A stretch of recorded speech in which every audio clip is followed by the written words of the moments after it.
d'Ivoire. Chers artisans de ta grandeur, sont rassemblés pour ta gloire, et bâtiront dans les bonheurs. Chers Libanais, le pays nous appelle, c'est nos enfants dans la paix. Remettez la liberté, notre devoir, c'est rendre un modèle de l'espérance pour lui. À l'humanité, enfants unis dans la foi nouvelle, la patrie de la fraternité.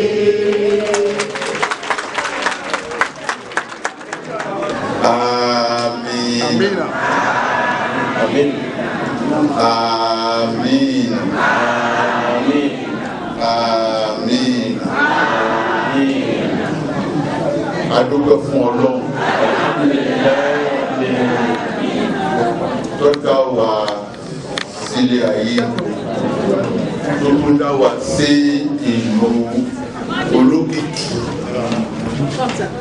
Ìlú ńlá. Ìlú wa. Akí ọ̀gá wa tó dé. Adúgbò fún Ọlọ́run lórí eléyìí tó ṣe fún wa. Alhamdulillahi rabbil alamin. A sì yin Ànábì wa Muhammad Sallallahu alaihi wasallam. Ẹni tó sọ fún àwọn ìgbé ká ní ìfẹ́ ìlú wa nínú ìgbàgbọ́ lọ́wọ́. Ìkẹ́kẹ́ kọ́ bá nàbí kọ́ bá gbọ́n náà rẹ̀ kọ́ mẹ́bà wà náà rẹ̀. Amina. Mo bẹ̀rẹ̀ fi tó yẹ kí n ti bẹ̀rẹ̀ títí débi tó dé. Ọlọ́run sàbílẹ̀ kọ̀ọ̀kan wa. Àmín. Ìjókòó ti ìrọ̀lẹ́ Ọlọ́run apẹ̀ọ́ nínú àánú rẹ̀. Fi sọ wá lórúkọ rẹ̀. Fi pa ẹnu wa pọ̀ sórí ìṣọ̀kan. Amina. Ká sì gbé gbá orókè lórí ìṣọ̀kan. Amina. Ọlọ́run apẹ̀ọ́ wọn lọ́ba tó pa ẹnu èèyàn pọ̀ sọ́nà kan náà sàbẹ̀rẹ̀ máa pọ̀ sọ́nà. Amina. Yóò wá sí sí fún wa. Àmín. ولا يعلم محمد صلى الله عليه وسلم. ربنا افتح بيننا وبين قومنا بالحق. آمين. وأنت خير الفاتحين. آمين. ربنا إنك جامع الناس. آمين. ليوم لا ريب فيه. آمين. الله لا يخلف الميعاد. آمين. ربنا آتنا في الدنيا حسنة. آمين. وفي الآخرة حسنة. وقنا عذاب النار. وآخر دعواهم أن الحمد لله رب العالمين. Your Excellency, the head of the nation, Nigerian Embassy, Federal Republic of Nigeria, His Highness, the patron of the Nigerian community, the religious leaders, distinguished Nigerians, ladies and gentlemen, I would like to welcome and thank all the participants for sparing their precious time to attend this important peace meeting. I am very pleased to thank the organizer that convened this important meeting on sustaining peace, first of its own kind in the history of Nigeria and the Republic of Bolivia. The reason for today's meeting is to demonstrate the determination of the caretaker committee for fully engage in conflict prevention, resolution, and peaceful design our community. It is clear that we will not achieve the sustainable peace if we continue to allow crisis and misunderstanding to increase without action. Successfully, substantial peace requires that we forget and forgive. We forget and forgive the errors of the past and to embrace the new peace and unity within our beloved community. Today's meeting is not to judge or blame anybody, but we are here to appeal for peace, unity, and mutual understanding among Nigerians. Today, time will not permit us to listen to grievances or complaints from our people, but we shall demand for approval of the meeting to put in place a peace reconciliation committee comprising experienced and trusted eminent Nigerians after a wide consultation with the stakeholders from all the regions of Nigeria and Cote d'Ivoire. With immediate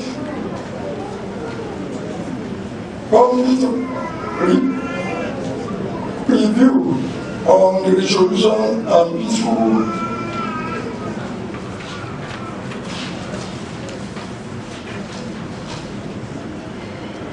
I would like to use this opportunity of this gathering to appeal to our people to cooperate and support the committee to enable it achieve its mandate objective. The embassy assured that the federal government of Nigeria has agreed to bring a machine and materials for the printing of all tri-consular identity card as soon as possible. I urge our people to remain calm with the belief that the problem of biometric consular identity card and other administrative documents shall be over very soon. Fellow Nigerians, 2000 is an election year in Cote d'Ivoire. And for this reason, I strongly appeal to all Nigerians residing in Cote d'Ivoire to remain law-abiding citizens with due respect to the regulation enforced and particularly to stay clear of Ivorian politics. Finally, I sincerely thank the participants of this meeting, in particular, and all Nigerians in general, for the trust and support for caretaker committee since my nomination. By the grace of Almighty Allah, I will not disappoint Nigerians. Long live Federal Republic of Nigeria, long live Embassy of Nigeria, long live Federal Republic of Cote d'Ivoire, long live the community, Nigerian community in Cote d'Ivoire. Thank you very much. Yes, let's give a round of applause for this wonderful speech from our chairman caretaker committee. Ọ̀rọ̀ pẹ̀lú sọ́kí àtúmọ̀ tí wọ́n sọ fún àwọn bàbá wa àti àwọn ọmọ wa ní èdè abínibí wa ní Yorùbá. Ohun tí wọ́n kọ́ kí yín pé àwọn kí gbogbo lé pé àwọn pè yín ẹ̀sìn já wọn ní pé wọ́n nínú àwọn dùn gan ni pé àwọn dúpẹ́ lọ́wọ́ yín kí Ọlọ́run bá kó bá àwọn dúpẹ́ lọ́wọ́ yín. lẹ́yìn náà wọ́n á sọ wípé àwọn tí àwọn jẹ́ bíi caretaker committee báwọn mójútó ọ̀rọ̀ ọmọ Nàìjíríà ní orílẹ̀-èdè Côte d'Ivoire àwọn mọ̀ wípé àṣìṣe ti pọ̀ sẹ́yìn àwọn àṣìṣe ti pọ̀ lọ́tùn lósì sẹ́yìn àwọn rọ gbogbo wa wípé kí a má ṣe bínú pé ní agbára Ọlọ́run níṣẹ́ tí wọ́n ti gbé àwọn dìde yìí àwọn ó ṣe ètò láti rí wípé gbogbo àwọn àṣìṣe yìí ó wá sópin àwọn ó pèrò kálukú láti pé kí wọ́n sọ̀rọ̀ ẹnu wọn ẹ̀tọ́ olúkálùkù kí wọ́n sọ kí là ń fẹ́ kí là ń fẹ́ gbogbo ẹ̀ làwọn ṣètò láwọn gbé àwọn ìgbìmọ̀ kéékèèké dìde tí wọ́n máa káàkiri ọ̀dọ̀ àwọn ẹnìkọ̀ọ̀kan láti gbọ́ ọ̀rọ̀ ẹnu wọn. pàtàkì ẹ̀ ní pé ìpàdé yìí dá lórí àlàáfíà mo sì rò pé àlàáfíà náà lẹ́ka jọba torí nínú àlàáfíà náà láti lè nílẹ̀ síwájú tí ó bá sálàáfíà kò ní sí ọdún fún àwa ọmọ Nàìjíríà ní orílẹ̀-èdè Côte d'Ivoire. mo rò pé lẹ́yìn ìgbà náà wọ́n tún wá rọ wá wípé máṣíìnì ó wà láìpẹ́ yìí tó fi jẹ́ kí wọ́n máa ṣe àwọn òwe tí a ní àwọn òwe ìdánimọ̀ wa wọ́n ní ká ní sùúrù gbogbo ẹ̀ làwọn ṣe. níparí ọ̀rọ̀ wọn wọ́n sọ fún wa pé ọdún ìbò láwà ní ilẹ̀ Côte d'Ivoire yìí kí á dákun àwọn ọmọ Nàìjíríà kí á má ṣe ṣe àfitò sí ìbò Côte d'Ivoire. Good evening, Nigeria. May God be with you in Jesus' name. Well, it was 2 days ago, Asiru and Musa came to me and told me about this meeting. But I didn't know that it would be in this shape. I'm happy many people came. As the Nigerian community in Côte d'Ivoire, I was the first Secretary General of Nigerian community in Côte d'Ivoire. Chief Emmanuel Alabi was the president. We started Nigerian community. We continued until the newcomers at the embassy. We made agreement with the embassy that Rotundo, we made it for Nigerian meeting. So when we are holding meeting outside the embassy, I'm surprised. Because that place, especially when the building was constructed, was on construction, we noted that when we are having meetings outside, it was immediately after the war in 1972, 73, 74. The policemen were coming inside to take a record of our meetings. That's why we urged during that building that a hall will be made for Nigerian community to hold meetings. Because you know, police or army cannot come into in the embassy. So we are holding meeting and we are safe. We have been holding meetings. Let me make it brief because I was not told that I'm going to make a speech. But due to it has been a creamy in me, I've been acquainted. So that's why I can speak. You know, Musa, who is there, he came to me with a swing. And I agreed that for reconciliation, there's no need to fight quarreling every time. There is a time for everything to end. Let us come in peace and reconciliation. I told them to meet Akemwebe and some other people. Nevertheless, anything we gather here, I bring it to them. These two boys I came with, they will be representing Nigeria, representing us in any way of the meeting, whether there or not. Emeka and Effie will take their names. Any meeting we will call them. Nevertheless, the Nigerian community, we had a chapter, we had constitution. During the time of our last president, all of them started quarreling. I tried to minimize it, but there was no real way to look at it. The values. I don't want to make a long speech. I will only tell you that I support reconciliation. I support peace. I support gentility, honesty, and simplicity. These are the things I support. So, anyhow, without bloodshed, without quarrel, we achieve peace. I will love it in Jesus' name. Amen. Thank you very much.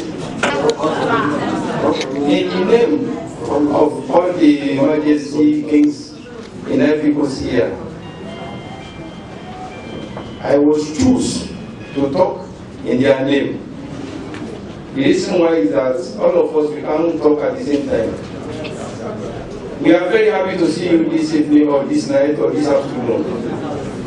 And we are very happy for the only issue that is negotiation or reconciliation. Even God also elect reconciliation. So we also elect reconciliation.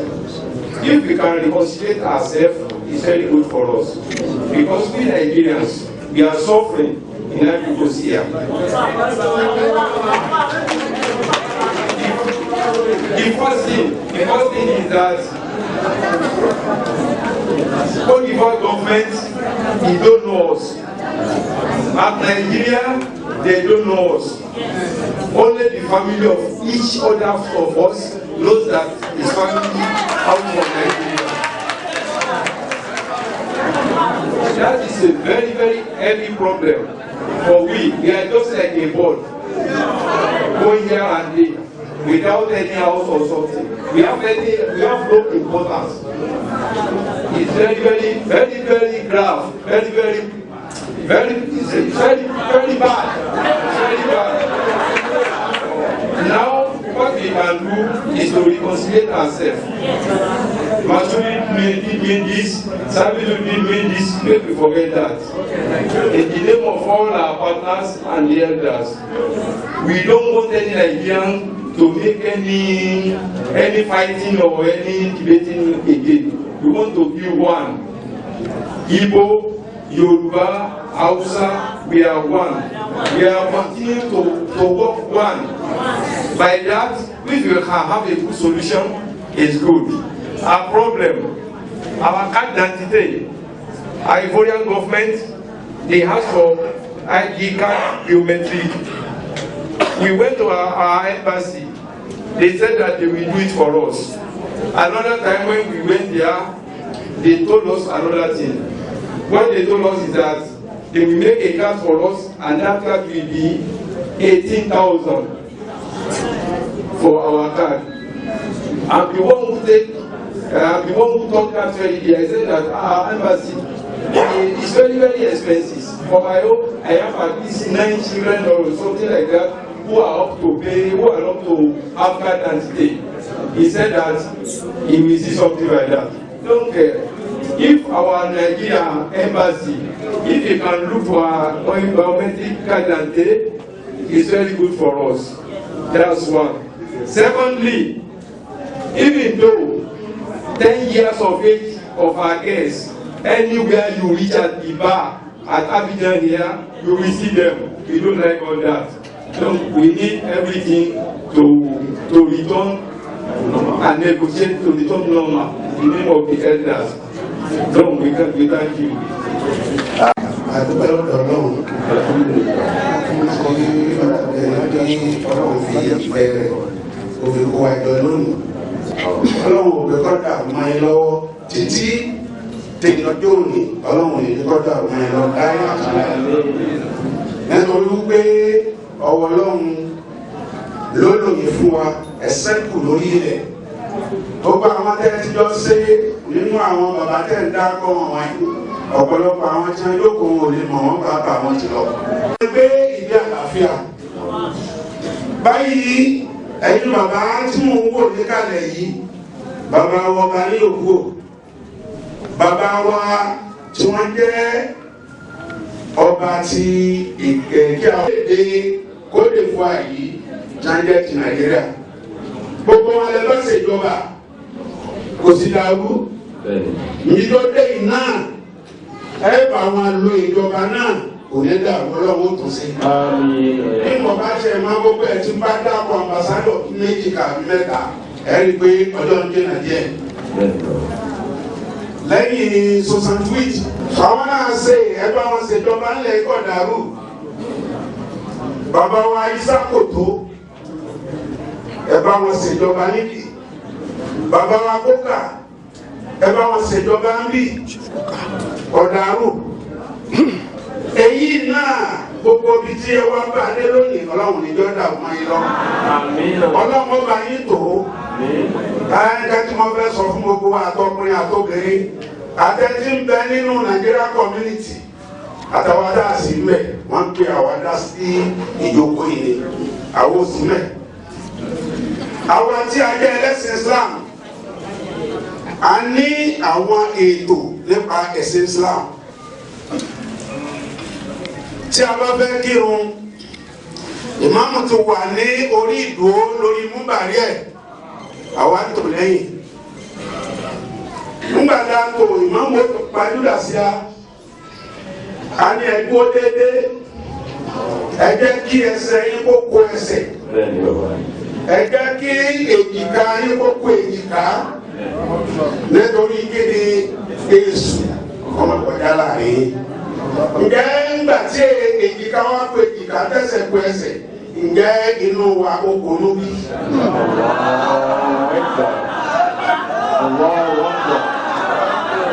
agbé ejò olóró agbé sínú èjìká wa là ń fi ń kó èjìká sórí ọlọ́run fẹ́ béèrè. láì jẹ́ wípé ká pé ìfẹ́ padà sí àárín ara wa eku lọlẹ́ku ẹyẹ lọlẹ́yẹ bóòrò ni àṣeyẹrí ọ̀nà àbáyọ báyìí ó ṣeéṣe àdé àwọn ọ̀pọ̀lọpọ̀ nígbà tí àfáà mi wá láti Nàìjíríà ṣé wà bòtó àkọ́kọ́ tí ọkọ̀ wálẹ̀ yìí bàbá tí bẹ lórí àléfà ọlọ́run kó ṣe kó sínú fún ọ bàbá olóyin nígbà tí wọ́n ń bọ̀ báyìí ọ̀sọ̀ mẹ́kìlẹ̀ ọlọ́pàá ni wọ́n láàrin fídì ní sàtòmí ìdókò tí ó dókò tó sọ níjọ́ náà ni pé ṣé bí ààrẹ mùsùlùmí ṣé bí òun ni mo rí gbogbo èèyàn ni mo ti rí. nípa báyìí ìpàdé tí ẹ pè yìí tí àwọn bàbá wọ̀nyí tí ẹ ń kẹ́ yín tí wọ́n wá jókòó ó kù sí ọwọ́ àwọn ọ̀dọ́ tàbí àwa ọ̀dọ́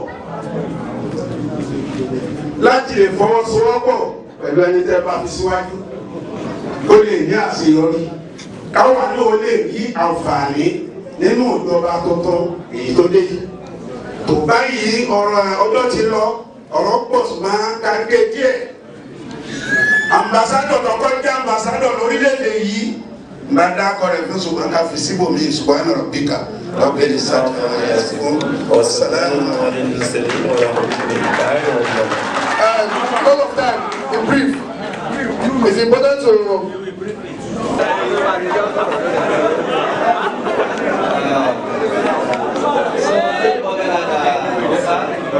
yau da kwarai da gaske sosai saboda tara na wurin faru kuma yi wasu da neman zama lafiya dukkan mu yan Najeriya ne kuma a hausa ne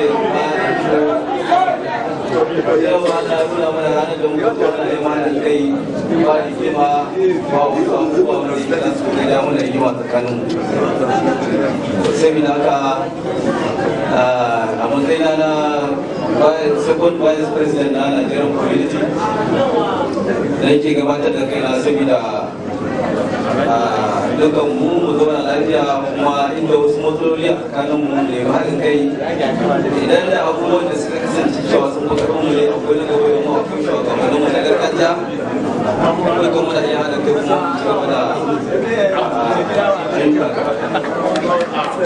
haka yake fatan dukkan mu za mu zauna lafiya wani da Allah ya taimaka mana Allah ya ba mu ƙarfin gwiwa kuma Allah ya taimaka kuma Allah ya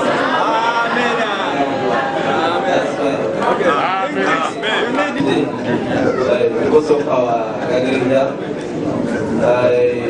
it's only just to get peace among us. So that we have some people who are very supporting this kind of this program. So that I will not just wait the time, but I can only just say I'm very happy. I'm just representing our outside people. And even our outside people are just supporting this demonstration. So that's good. Okay. Gbogbo àwọn bàbá tó sọ̀rọ̀ ni wọ́n sọ̀rọ̀ fún wa. Tọ́rọ̀ wọn sì níye lórí. Àmọ́ ní ìjókòó tòní ẹ̀dá kan wọlé nílò wa. Kò ní sí ọjà rí àbí ọjà bí. Ẹnìkan ṣoṣo tí ó tako ìjókòó yìí lónìí òun náà lẹni tọ́lọ́mù òróró rò èsì wá rò pé bẹ́ẹ̀ bí tọ́lọ́mù òróró rò bí ẹni tọ́lọ́mù òróró rò kò ní dé yìí ìtẹ́ ìtumọ̀ pé ọlọ́run òróró rò yìí nǹkan méjì ló wáyé níjókòó yìí nǹkan àkọ́kọ́ tó wáyé ó ní àṣẹ tí ọlọ́run pa èmi àti yín nínú òwe méjèèjì tá ń tẹ̀lé Báíbù àti Al-Qur'an. Kò sí ìlọsíwájú nínú ìjọ kan, kò sí ìlọsíwájú nínú ìlú kan tí ó bá sí nǹkan méjì nínú ẹ̀. Àwọn èèyàn péréte ní ó máa rí ṣe bẹ́ẹ̀ lọ́rọ̀ wọn máa dáa. Ọ̀wá sí ń tọ́ dáa bá ń gbé nínú ìlú kankan wá rí 70% tọrọ wọn ò lójútùú ìlú ni ọ̀daràn. Àwọn tí ìlú ní nǹkan méjì bá ti wà gbogbo nǹkan náà yẹn yẹn lọ́wọ́ wọn ṣẹ̀bi yóò sọ di rọrùn fún wa. Alákọ̀ọ́kọ́ ń bẹ̀ òun ni ìfẹ́. A rí aṣíwájú àwọn Ìgbò níbí, a rí ti Haúsá níbí, a rí àwọn oríṣiríṣi àwọn imams, a rí àwọn pastors níjókòó náà wà yìí. Ìfẹ́ ló ti wá pọ̀. Tí ìfẹ́ ọ̀bá ti dé ó yẹ ká rí gbogbo tí ò ní wá ní báyìí. Tí wọ́n pè jókòó yìí kalẹ̀ ǹjẹ́ ẹ yọ́nú sí gbogbo wọn? Ẹ̀yin àgbàlagbà tẹ́wọ̀n bàbá wa kábíyèsí ǹjẹ́ ẹ yọ́nú sí wọn? Gbogbo ẹ̀yin bàbá wa àgbàlagbà chairman komi kọ̀ọ̀kan ǹjẹ́ a yọ́nú sí wọn? Ǹjẹ́ a fọwọ́ sí kí wọ́n máa bá ètò yìí lọ? Ìdáhùn ní kéré.